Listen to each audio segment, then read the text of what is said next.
You're listening to Parasearch Radio, news, views and reviews from the world of the paranormal from across the UK and beyond.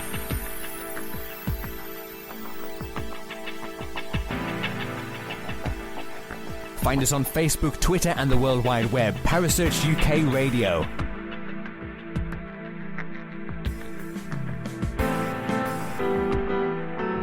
Parasearch Radio, broadcasting to the UK and beyond.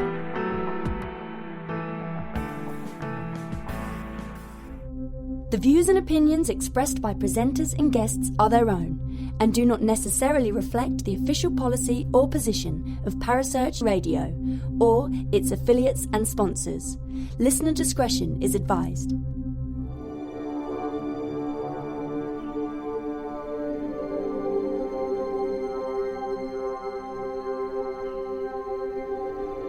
You're listening to Kerry Greenaway and Mark Manley on the Dark Mirror Paranormal Show, only on Parasearch Radio.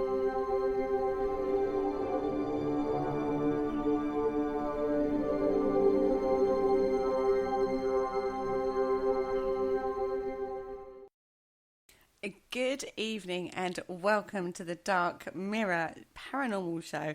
My name is Kerry Greenaway. I am one of your hosts for this evening, and I'm joined in the studio by the lovely Mark Manley. Good evening, Mark. How are you? I'm lovely, apparently. You are lovely. Well, I know this. How are you? I'm fine, thank you. You had a good week? Looking at packing, actually. Doing lots and lots of packing for the move. I know, because you're moving very, very shortly to Yorkshire, aren't you? Yeah, can't remember if it's not this weekend coming, the one after. Okay. The 8th, we're going up there. 28th, not next weekend, the weekend after, I believe. She says, hopefully, on Wednesday day. Anyway, before we begin, just to let you all know, we have a live chat room, which you can join us in. There's a little speech bubble widget at the bottom of your screen where it says Live the Dark Mirror Paranormal Show. There's a little widget there. You click on that, it'll take you to the chat room, and you can join us live in the chat. Now, this week, we are going to be looking a little bit more at skulls, aren't we? Yes, but hopefully without getting the scalpel out and having a look at them. Well, I thought we might. Yeah, I don't know. I think I don't think Patch would approve. I think she'd probably tell me off for doing that. Now, last week we had a look at Screaming Skulls, and we looked at Bettiscombe Manor, and we looked at the Burton Agnes Hall, and we looked at all sorts of bits and bobs to do with skulls last week. We did. And so we thought what we would do, being as it's such a huge subject, that we would revisit the subject and have a look at some other areas to do with skulls, because one side of it in particular is my baby, which is crystal skulls. I thought it might be somehow. Crystal Skulls wasn't that in? What was that Indiana Jones film? Indiana Jones and the Crystal Skulls, yeah, baby. Aliens! Oh God, you had to get the aliens in there already. Oh my goodness! Boom in your face. There you go. Right, Crystal Skulls. Let's go on to Crystal Skulls without the alien factor. One of the most iconic images of a crystal skull is from, going back in the day, I'm sure we all know this programme, Arthur C. Clarke's Mysterious World. Do you remember that, Mark? Of that, I used to watch it every Sunday, and if I remember rightly, it had the spinning crystal skull in the opening credits, didn't it? It did. Now, that particular crystal skull that was spinning in the credits was actually a skull called Max. Now, I'm going to talk to you... It was Max, was it? It was actually Max. And okay. Should I say not me, but we are going to talk to you a little bit more about Max further on in the show. But we want to have a look at, basically, there are some legends that surround crystal skulls. I have to allow the legend factor to come into it, even though, as will be proved in time, that it's legend and not more than that.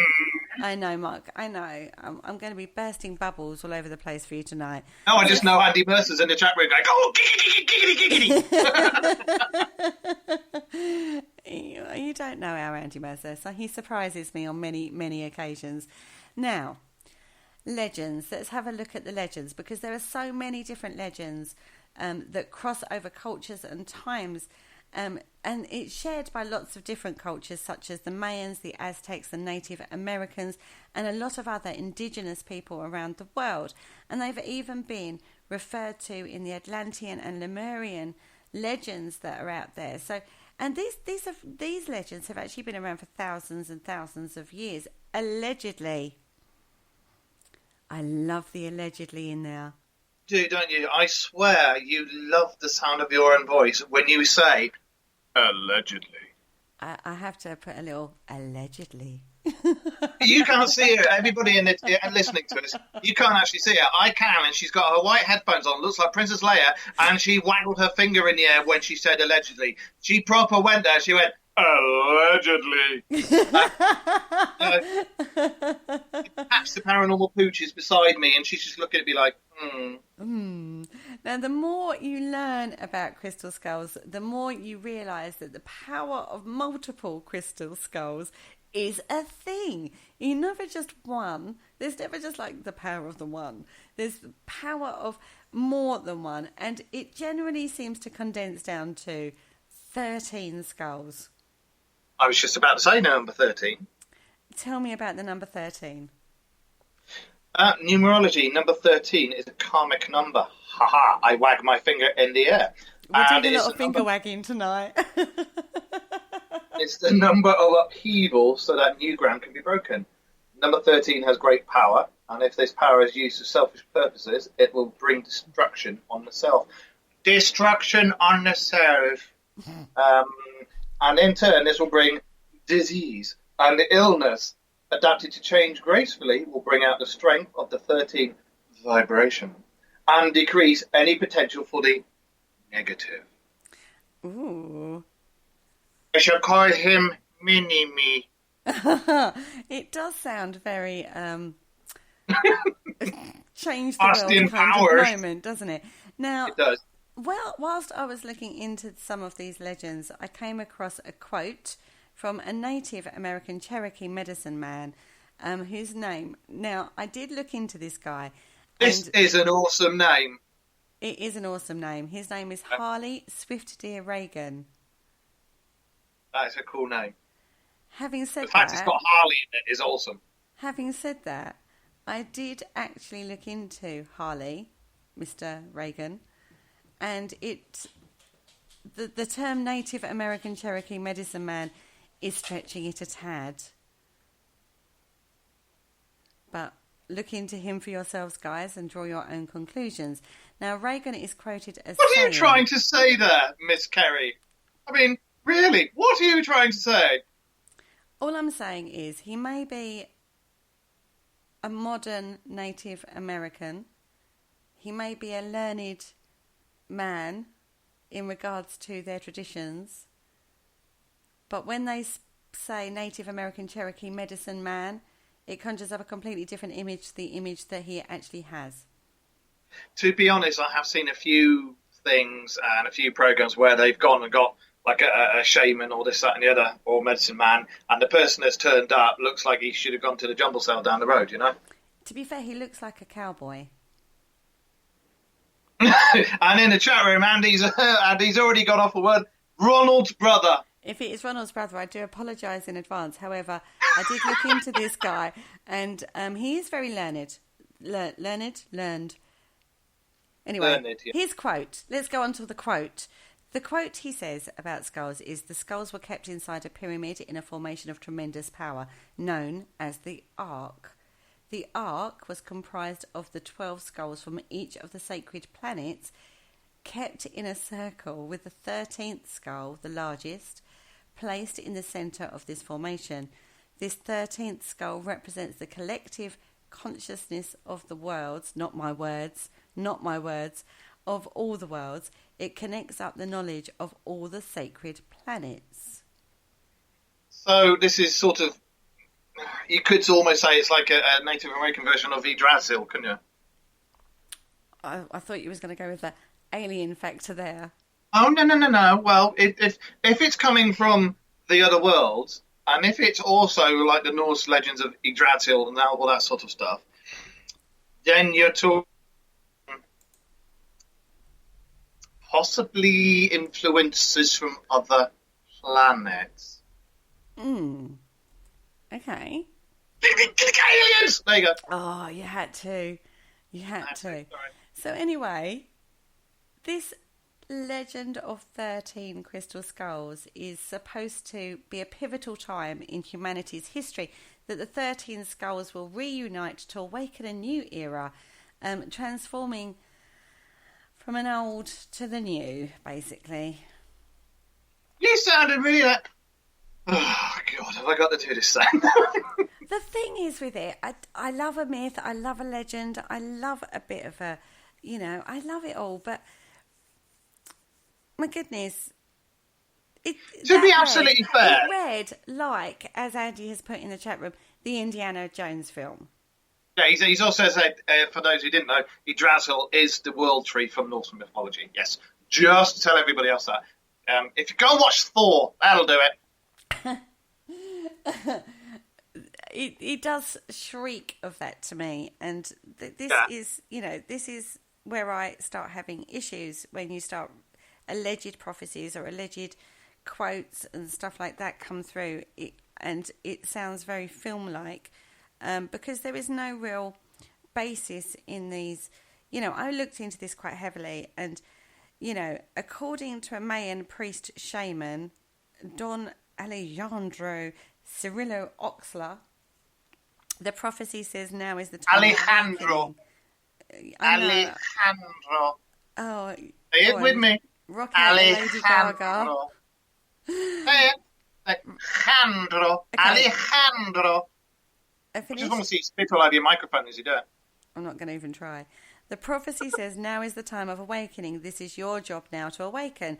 The veil of 9 hells is past, and the time of warning has now arrived. It is time to prepare for the age of the 13 heavens. The time of 12 Bacton and 13 Ehu is fast approaching, and they shall be here amongst you to defend Mother Earth. And the what that reminds me of? Sorry to butt in there. I realise you were really getting off on that one there. You know what it reminds me of? As in Richard has said in the chat room, more New Age twaddle. But it reminds... What's that song? This is the dawning of the age of Aquarius. It reminds me of all that sort of stuff. You got shaman sitting around a campfire, smoking the herbage, going, dude, and then they come out with all this philosophy thing. But when you look into every other ancient religion, you've all got the same thing. Same end, same beginning, just a different way around it. Well, I'm with you. But, regardless of all the New Age twaddle that goes on, having worked with crystal skulls myself, they are completely different from working with crystals in another kind of formation. Crystal skulls are very, very specific. They have a personality. They seem to have a purpose. And they are incredibly interesting to work with. And I work with people that work with crystal skulls, modern skulls, I would just like to point out, modern carved skulls, including Joshua Shapiro, I think his name is. They carve these crystals, and each one seems to have a very distinct personality.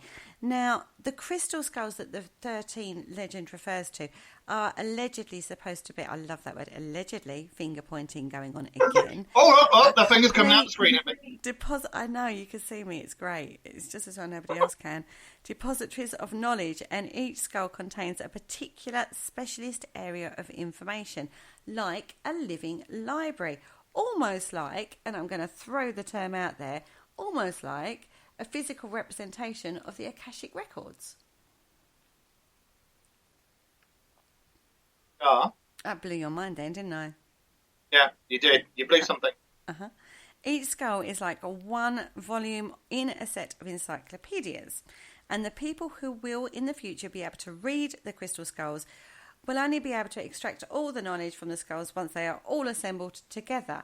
Now, I want you to read, in your hippie self's way, the bit going from the prophecy says, let the dawn come. I want to hear you read that. And I want to see the chat room go, oh my God. okay. But tell people, you good lady, what the prophecy actually is. The prophecy says, are we all ready for this? Well, let the dawn I like come. this. Let all the people and all the creatures have peace. Let all things live happily, for the love must not only be between humans, but between all living things. We are the children of the sun, we are the children of time, and we are the travellers in space. May all the songs awaken, may all the dancers awaken, may all the people and all the things live in peace, for you are the valleys, you are the mountains, you are the trees, you are the very air you breathe. I could go on, but I think everybody's I did that last bit about the grandmothers. Oh, goodness. Now is the time of return of the grandmothers and grandfathers, and the wise ones are all of you. Now is the time to go out into the world and spread the light. The sacred flame has been kept for this purpose, and now the time approaches when you will be required to love all things, to love a world that has gone crazy, to rebalance the heavens and the earth. For the time of warning has come to pass, and the warriors of the rainbow are now beginning to be born. The veil of tears, the 9 hells is over, and it is time to prepare for the 13 heavens. The ancestors are returning, my brothers and sisters, and we do not have long. Now is the time that the prophecies will be fulfilled. And this, ladies and gentlemen, is why you must stay away from drugs. Don't do drugs, kiddies. I thought I was amazing. I should have been an actress. I so should have been an actress. So, with all this ancientness going on and ancient prophecies and stuff like that, are there any ancient crystal skulls that have come to light in this time of prophecy? See, there's a lot of people who say there are, and there's a lot of people who say they weren't. They weren't. From my own recollection and my own understanding, I think the earliest they could get back to was the Victorian times, wasn't it? Victorian era. Uh-huh. But there have been a couple of skulls found that they... Sorry, I was looking at the chat room. Thank you, Andy. But there have been a couple of skulls found that, if I remember rightly, whatever's been used to carve it or make the markings or whatever it is, it's nothing we've got that can do it yet, if you see what I mean. Most of them are all sort of like 18th century upwards. None older than that. Marky Mark. I beg Don't look to at me with differ. love in your eyes. I Go on, beg then. to differ. All the crystal skulls that are around have been tested, and they are all modern. Oh, they are all modern. Okay. I Yes, thought they one are of them all was modern. No, they're all modern. Okay? I'm just putting that out there. And I looked into this quite heavily. Now, crystal skulls are not uncommon. You can buy them in most new age shops. That's right. You know, as I say, there are master carvers out there. There are some amazing skulls. Look at www.skulls.com, I think it is. The guy who carves for them is absolutely amazing at carving, using modern day technology, obviously. And they have, as all skulls do, that, you know, it's that macabre, it's that edginess, it's that, oh, it's a skull. Well, they are I mean, I'm just looking at the reports here. I mean, they are mass-produced every year in Brazil, China and Germany, but there is a handful that have fueled interest in archaeologists and naysayers and this, that and the other. And that's probably the ones that I remember them talking about. So, you know, I know there's supposed to have been a couple that are allegedly... Hang on. Allegedly. The finger. Pointy finger. From what I remember, they're not. Now, there is, like you said, there are definitely two schools of thought, regardless of scientific evidence out there, you know, tests that have been done. There are still people that believe there are ancient skulls out there, and they were carved by Aztecs or extraterrestrials, or the Mesoamerican civilizations. There are people that still believe it. Scullis, that's it. Thank you very much. But as we discussed last week on our show on Skulls last week, it is a symbol of regeneration. I looked into a guy called Michael Smith, who is a professor of anthropology at the Arizona State University, and he said there were several Aztec gods that were represented by skulls. Now, the skull in that culture was very prolific. I mean, you've only got to look at some of the ruins to see the amount of skulls that it did. But they was viewed as a symbol of regeneration rather than anything more specific than that. They also linked a lot, if you look into the Mayan culture, the past and generations and coming forward into the future. And they didn't look at time in the same way that we look at time. They had, I believe it was 13 different calendars that they looked at the same time, and incredibly confusing. I was very blown away by some of the information I found out about the Mayans, but we're not going to go into Mayans tonight. Now, a British museum study actually pinpointed the manufacture of most of the skulls to an area of Germany, famous for manufacturing intricate quartz and crystal designs in the late 19th century. I was right! Carry on. But most of the crystal was said to have been found in Brazil or Madagascar, which was actually inaccessible to the pre-Columbian indigenous civilizations. Well, I mean, as Akila in the chat room has just said, quite rightly so, and I quote, so really it's like any crystal item, believe in them hard enough and you'll get results from the vibration the crystal gives. Because each crystal different gives off it, doesn't it? Yeah, they do. They give off different vibrations. The ones we're talking about in particular are the quartz crystal skulls, which are said to be part of this legend. Now, quartz crystal is actually what we class as the blank canvas crystal. It is a crystal that you can basically program, which is basically put your intention onto in any way. So if you put enough intention onto it that it is a healing crystal or a crystal of doom or a crystal of worship, crystal of doom, it will actually, have those properties, because that's the intention you put onto that crystal, and that crystal will vibrate with that particular intention. We've talked about that before when we've talked about crystals. So quartz crystal in particular is also a great magnifier of intention. It will do that for you. Now, there are a specific property within crystals. Now, crystal, along with other kind of minerals, can actually be recreated now in the laboratory or laboratory. However, they're making USBs. What do you call them? Memory sticks and all that sort of lot. Mm-hmm. They've made one out of crystal, haven't they? That can store. Oh Christ! I think it was like 300 terabytes of information on a tiny sliver of crystal. Yeah, and it's so it just shows you how versatile. Yeah, and shows you how versatile it is, and just how much information you can store, and all the electricity that flows through it. Remember, I mean, when we go on investigations, I've always looked into the bedrock to see if there's any crystal in the bedrock. Exactly. Amplifies energy. Because it amplifies energy. Now, and stores energy as well. It stores data because, when you think about electrical appliances, I mean, when I started looking into the testing that they did on some of these skulls, one of the famous Hewlett-Packard, is it? What's their name? The big electricity company, electrical supplier company, Hewlett-Packard. They were the ones that were involved in the testing, and they obviously are crystal experts because obviously they use them in, their computers and stuff like that.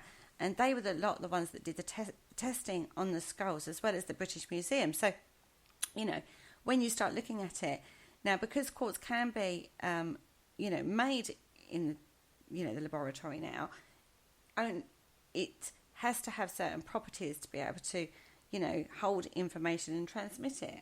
And it was found that none of the crystal skulls had the piezoelectrical properties that were needed. But I was trying to look into that a little bit more because I believe that all quartz, regardless, because it has a specific lattice inside it, which is how the quartz gets made up, would be able to do that. So I'm actually looking into that a little bit more, because that interested me a little bit, because that's what came out of those tests.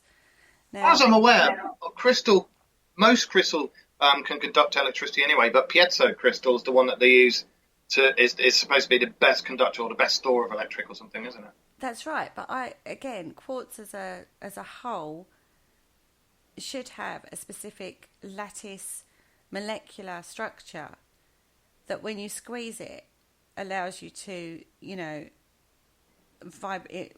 then vibrates back and forth, which causes the current to be allowed to be passed through it. So I can't understand how quartz could have piezoelectric and piezo not. So that's an area that I'm actually looking into for personal interest, really. And you have positively and negatively charged crystal. Yeah.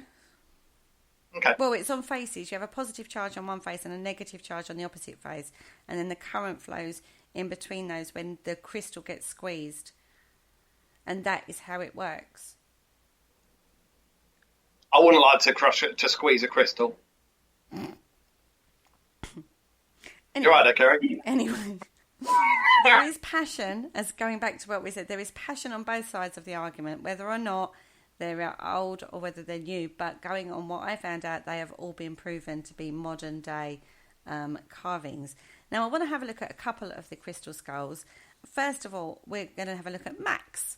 Yep. He's so gorgeous. I am a little smitten with Max, he's otherwise known as the Houston skull, and he's probably one of the most famous. There's two really, really famous. Max is the most famous, particularly in this day and age, because he still goes out and does his rounds and gets shown off at various events around the world.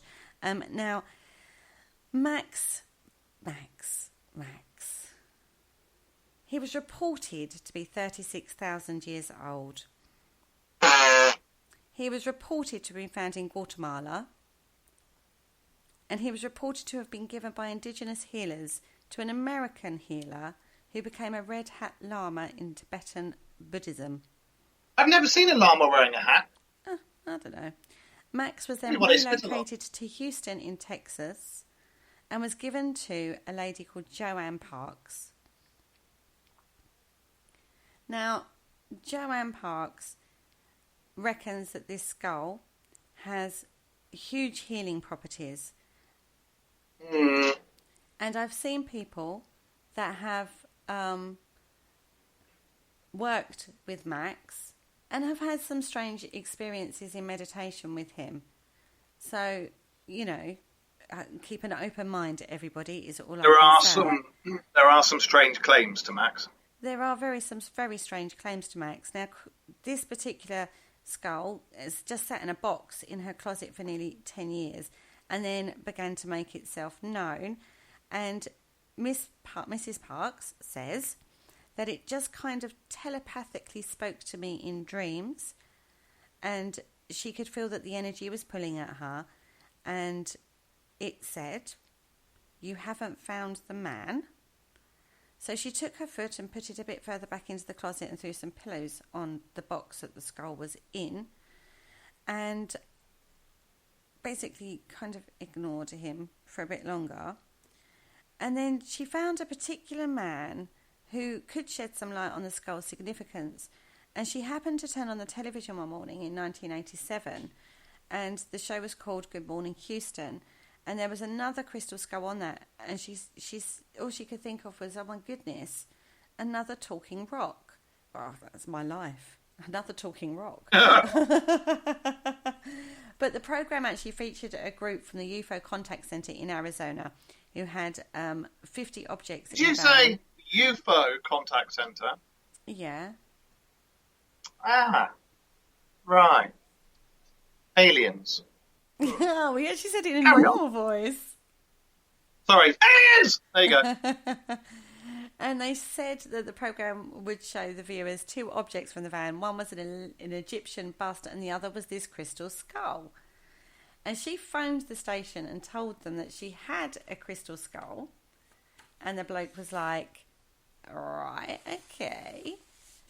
And they arrived on her doorstep to see what she had. And they said, you don't know what you've got here, do you? And on that note, we're going to take a break. And on that note, so join us after the break and we'll continue with the story of Max. Hello, Harry Price here. Good evening. If there's nothing myself and everybody else enjoy here on the other side more is the sit back and relax and listen to Parasearch Radio with its paranormal news, views and reviews from across the UK and beyond.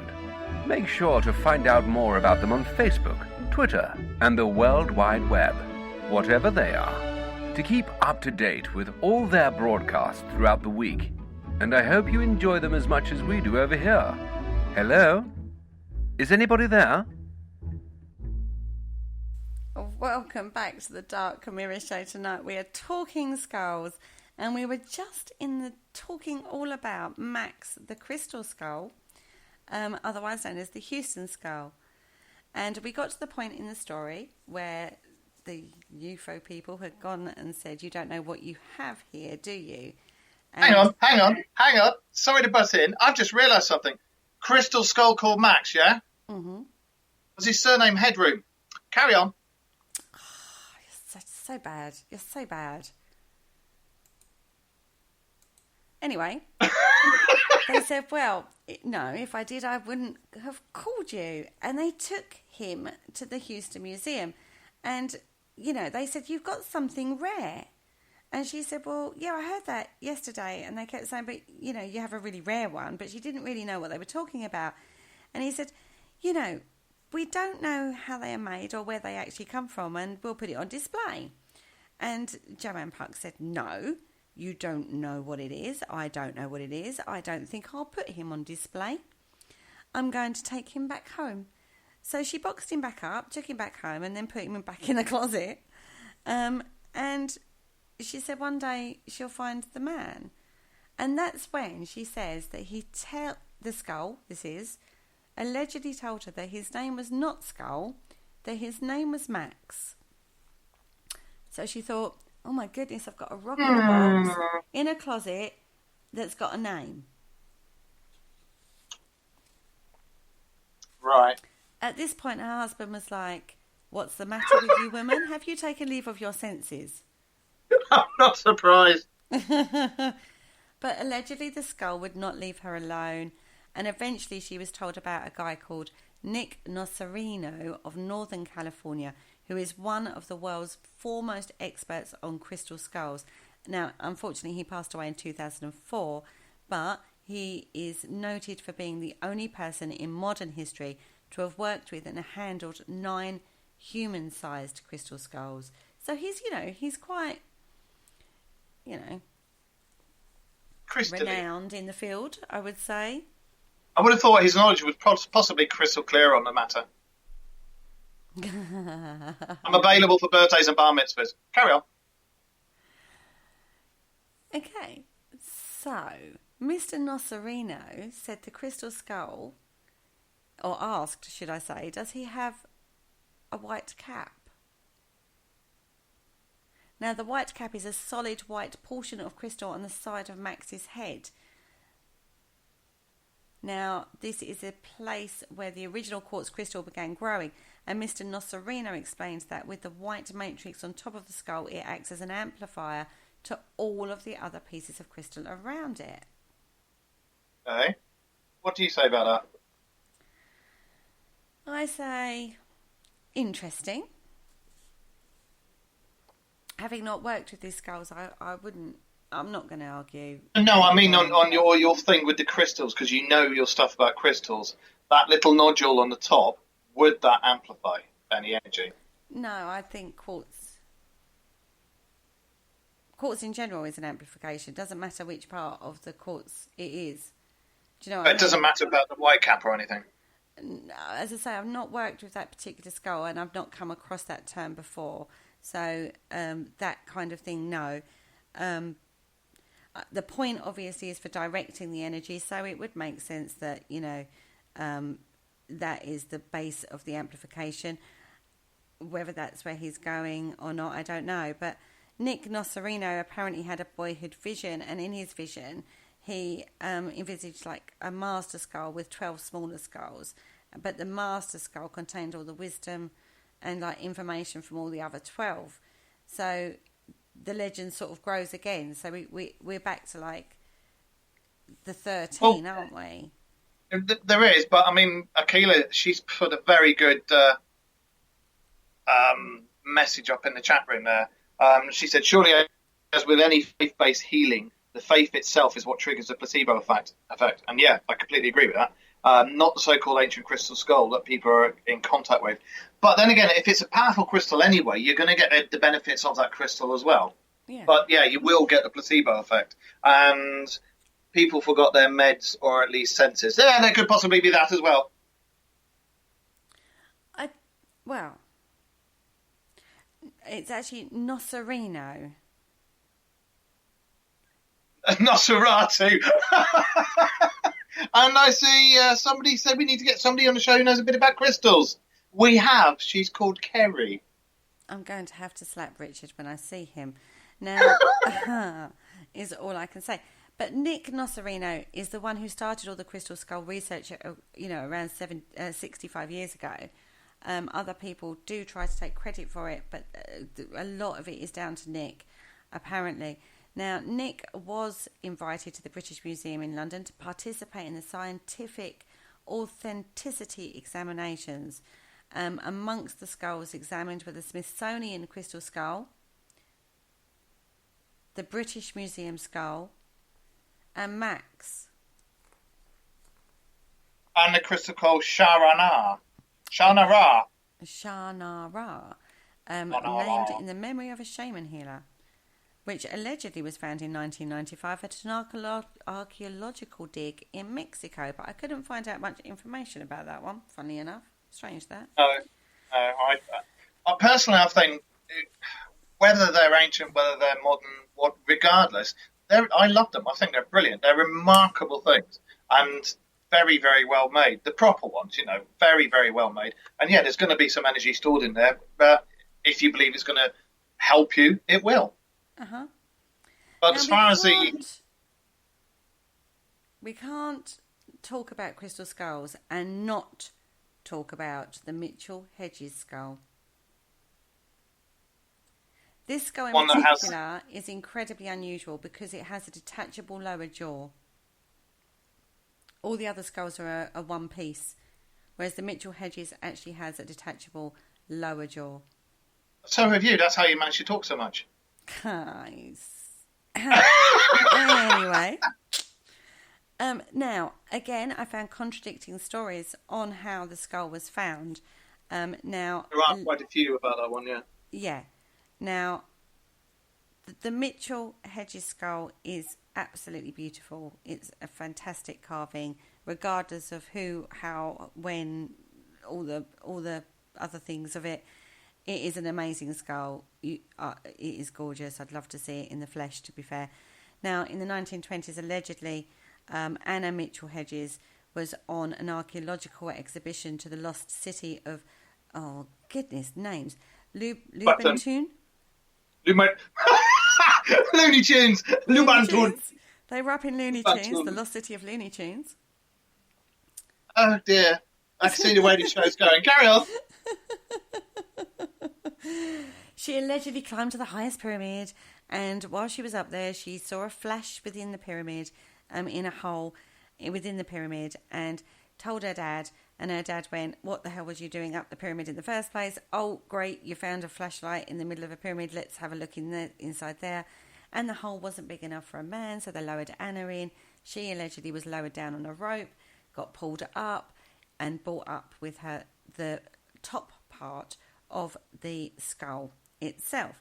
Now, there were also claims, I saw another story, that they were just digging in a temple, moving a heavy wall which had fallen on an altar, and then she came across the skull buried underneath the altar, and it was 3 months later before the jaw was found. As I say, there was a lot of conflicting reports on this. The main one being, there is actual proof that he bought it at an auction at Sotheby's, and the purchase note and a letter he wrote to one of his friends was after it wasn't found basically where they said it was found. They made a kind of story up about it, and then when he passed, they found the true location of said I hate skull. it when people do that.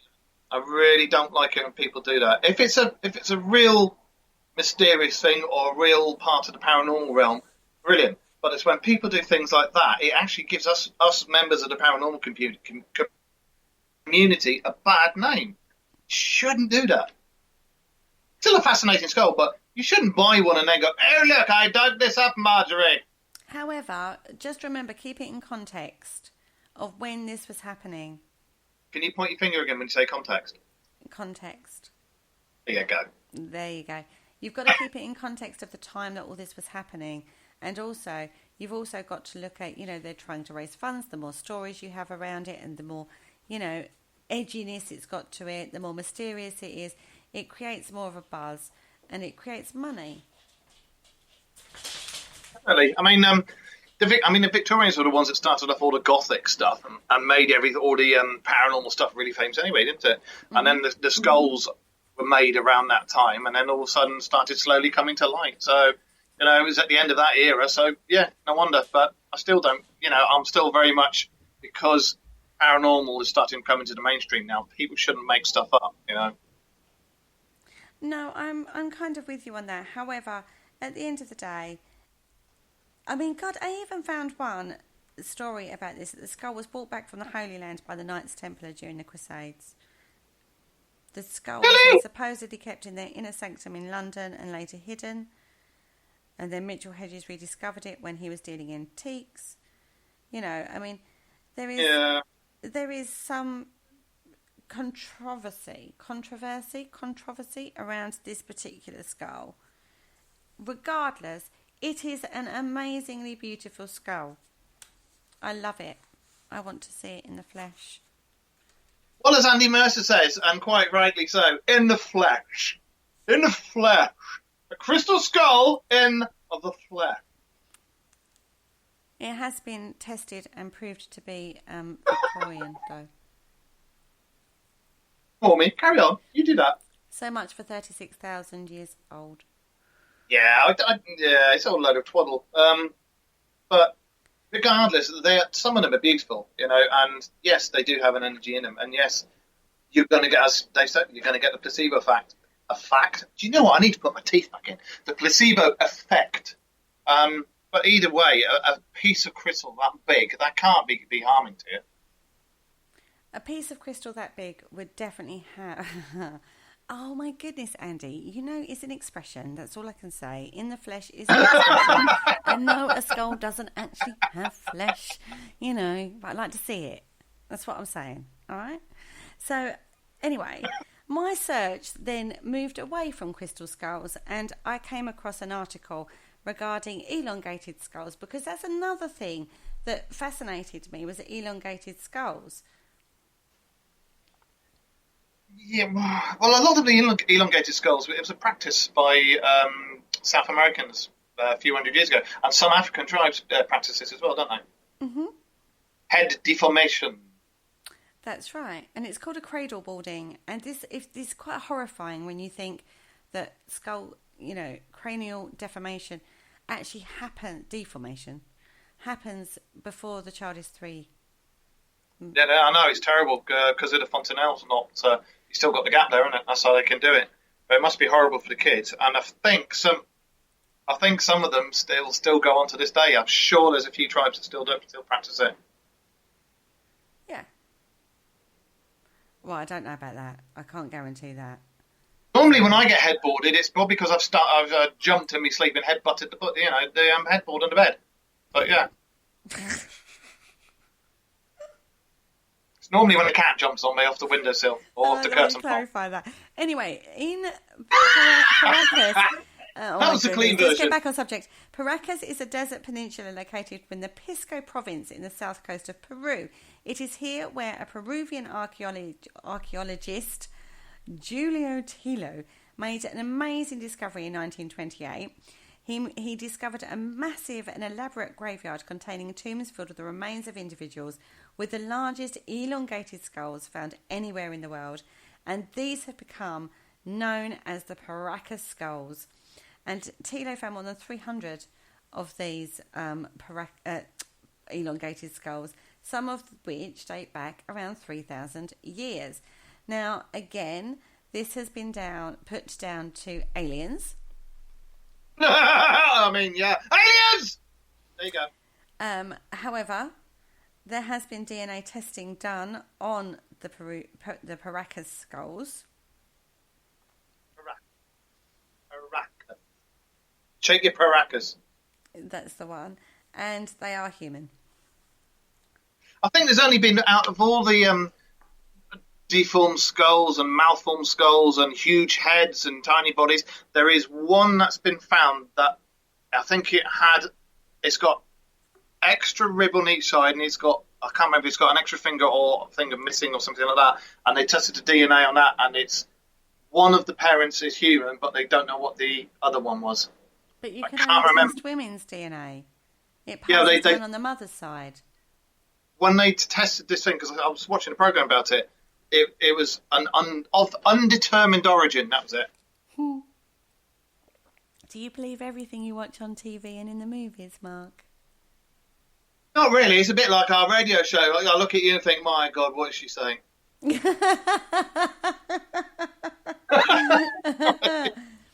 No, I don't believe everything. The interesting thing that they did find in regard to the DNA testing was that the hair factor of it was actually hair that came from what is known as Syria. And if the results hold, then the history of the migration of people to the Americas is far more complex than it was from Europe and the Middle East. And that was the point, was that they had allegedly migrated there long before than they previously believed. Well, I mean, it's exactly the same theory as that I've got about the Yetis and Yowies and everything. It's when it was all one, when all the continents were joined together. They would have gone all over the place. So, yeah, I don't see why not. When it was Pangea, you know? Sure, there's relatives of my in-laws that come from there as well, so. Well, again, they contained traces of red hair, a colour that is not natively found in South America, but that's my lot. Originates in the Middle East and Europe. That's and my they lot. can find no explanation as to why these skulls still have hair, or should have had hair that are red or even blonde. You want us? Shall we rewind this and start again for it? And red hair. Oh, it's Friday night. What do you expect? I can never get my words out on a Friday night.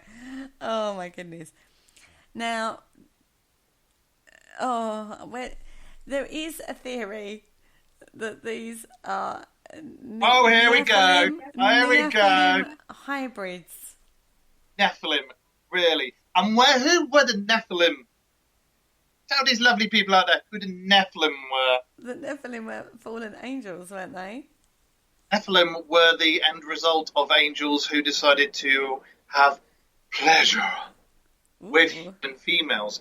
But also, when you read into the legends of the Nephilim, it doesn't actually say they're angels. When you read all the takes from way back, they just say they came from the sky. They came from the sky. That's another way where you can trace it back to aliens! Having said that, the DNA testing denies that theory. Yeah, no, it would do. And other than the migrational situation throws up questions regarding that, it kind of doesn't lend any basis to the Nephilim. Them people. or aliens, quite frankly. Wow. Sorry. Debunked. And Mr. Andy Mercer, I don't care if Pangea split up 300 million years ago. I'm still sticking to what I think. Well, that's what I found out anyway. So, I could not move off the skull thing without looking at the Dia de Muertos Oh, the Day of It the went. Dead. Thank I you, love that, Andy, for... especially James Bond. Oh, the opening sequence of the James Bond film was Yes. absolutely awesome. Awesome. If you Yeah, the haven't seen Muertos. it, watch it because it is awesome. Favourite film, just putting it out there. Well, one of them. No, it is. I totally agree. I love that film, and I wasn't a huge fan of him, but that film and Skyfall I loved. But that beginning sequence, I'd love to go to that one day. And they have it down in Mississippi as well, don't they? Sometimes, not the Mardi Gras. It's starting to spread into the Americas, isn't it? Mainly because of the migration of Mexican people going over to, the South American people migrating into America. Their traditions are following them, definitely. I'll say it again. What? I'll say it again. Dia de Muerto. Oh, yes, I still got it, Daddy.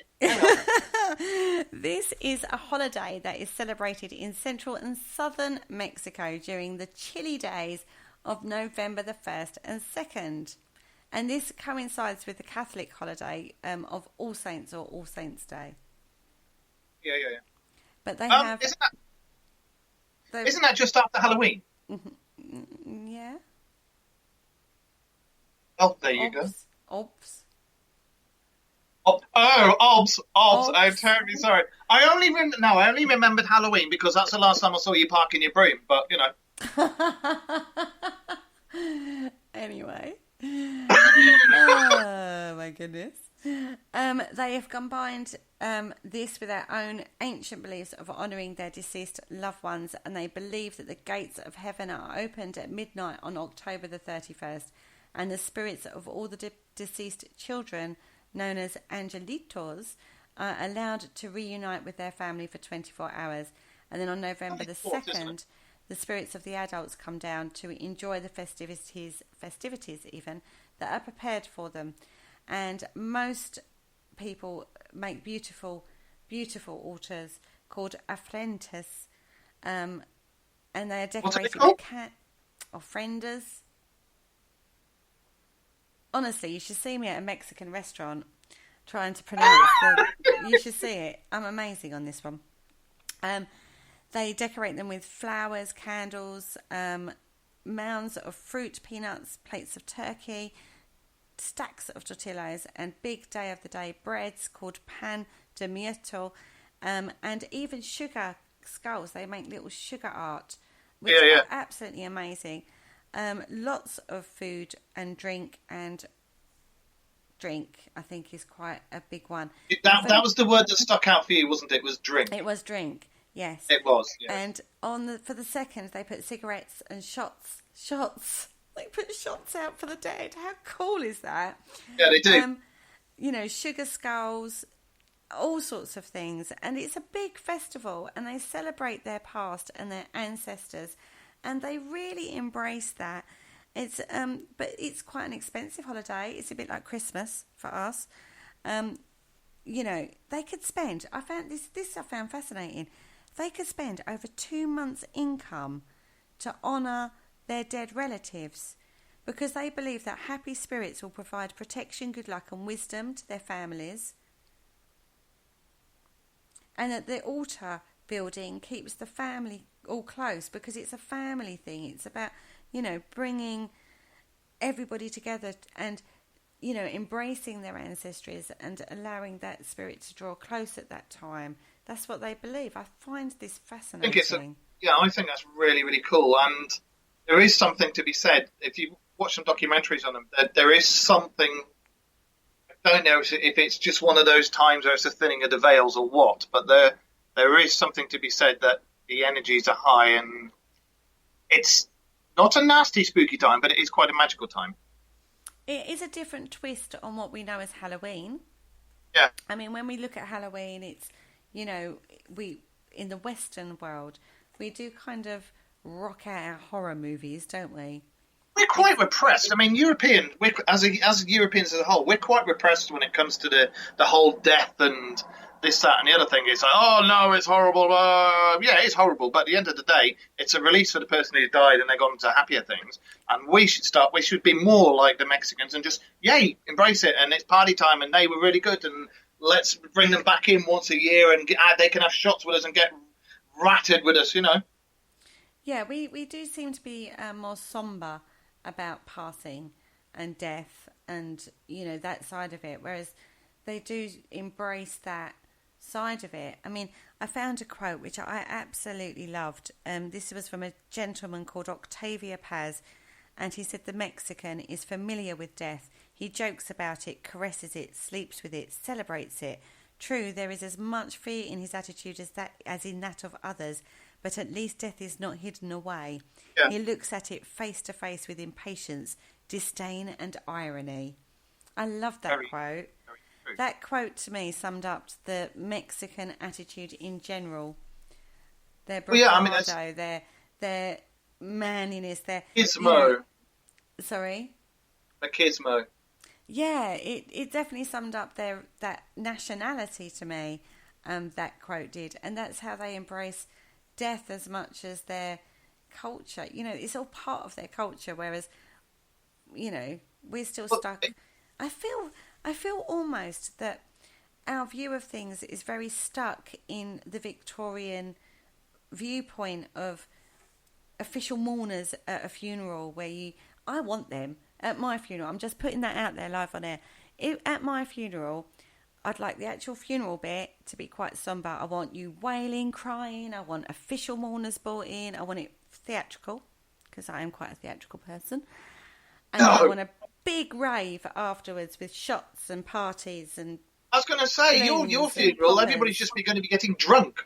Party poppers, that is, not the wrong sort of poppers. Yeah, just to clarify that one. Just to clarify that moment. But I just feel that we're very sombre about death, aren't we? We don't see it as like a passing over, and that you live on after your death, and to embrace that person's life. I mean, people seem to cheer up at the wake a little bit more, but not the funeral bit of it is very sombre, and it is sad. It is sad when someone passes, but their celebration of their life needs to be brought in more, I feel. I was just about to say, I mean, with everything that's happened, as you know, my father passed away a few years ago, and also last year. And I've had cancer 5 times and had to face the prospect of one day I might not be here. Mm-hmm. But because I'm Irish and my father's funeral, I arranged a massive wake and everything. And it's right. You need to celebrate it. That's what we did with Damien. When at his funeral, they had a skate jam afterwards. There was about 500 people there, and everybody celebrated his life, and that's how it should be. I don't like that, boo-hoo. We're going to cry when somebody dies, yeah, but remember the good times and just think that they're not, like in Damien's case, because he had mental health issues, he's not muddled anymore. His thought patterns are all sorted out, and he's away BMXing, skateboarding, wherever he is, and occasionally he pops in to make sure we're all right, and he buggers off again. He's fine. My dad, he died from cancer, very bad cancer, but he's free of that now. So I know he's up there keeping an eye on wherever they are, keeping an eye on Damien, and he's probably sneaking him the odd drink as well. Being a bad influence up in spirit world. Well, I'm a bad influence anyway, so I take after my dad. This is true. One thing through our journey of skulls in the last couple of weeks has been that the skull itself has huge symbology, whether or not it be, from the screaming skull through the paranormal world, through to religion, through to, tombs and churches that are made of skulls and bones, through to crystal skulls and, the legends that surround it all. It definitely has a huge impact on the human psyche. Vikings used to drink alcohol out of the skulls of their enemies, didn't they? I don't know. They did. I haven't watched that series. No. We've traced my family tree back down to the 8th century to a Viking court of all things called Thor the Tall, and that's where our family line goes back to. But they used to drink. Sorry, re-clarify that point. Thor the Tall, not Mark the short ass. Thor the Tool. Thor the Tall. Oh, that's so funny. That's his name. Psyche. And you can find him. He's called Thor the Tall. And he was a mercenary that fought for Bonnie Prince Charlie. And then he was given a parcel of land that he gave to one of the Crawford clan in the end. And that's where it all started, and that's where my Scottish line comes down from. But anyway, They used to drink alcohol out of the skulls of their enemies because they believed it gave them strength, and they took the spirits. Okay, and on that note, Thor the Tool will be joining us next week. Yeah. I'm going to twang your headphones, missus. Oh my God, I can't believe you said that. Oh my God. Anyway, on that note, we have actually come to the end of our show. We are not going to talk skulls next week. We're going to talk something else. We're not going to talk to you at all next week. No. We haven't decided yet what we're going to talk about next week, have No, we haven't. We haven't. I think we should. We're in discussion. I've enjoyed this two-parter, actually. This has been a first for us, and I've really enjoyed it. It has been a journey for me, learning all about skulls, and it started with just a general idea about screaming skulls, and it evolved into all different areas as these subjects usually do. We've taken you on a whistle-stop tour. I hope you've enjoyed it. Joining us next week for another instalment of the Dark Mirror Show. Don't forget, we have shows every night of the week. I do believe there might be a little secret pop-up show tomorrow night. So keep tuned or keep watching our Parasearch Radio page for details on that one. I will be back on Sunday with the Spirit Dimension. And this week I am talking to an inspirational, transformational life coach, a lady named Kerry Hale. I'm looking forward to that Kerry. one. Yeah, another Kerry. There are going to be 2 Kerrys in the studio. 2 Kerrys on the show. Oh, God, no man's got a hope in hell, I tell you. She's a lot more mature than me, that's all I can say. Anyway, keep listening all through the week. We have shows going out every single night of the week. Thank you so much for joining us in the chat room. Thank you so much for joining me again tonight, Mark. It's been a blast as always on a Friday. My pleasure. I love doing this with you. The show. Well, on that note, thank you so much for listening, and we'll bid you a farewell and a good night. See you later, guys. Thanks for being there. Don't forget to join us for more shows throughout the week. Find us on Facebook, Twitter, and the World Wide Web to keep up to date with all the shows right here on Parasearch Radio.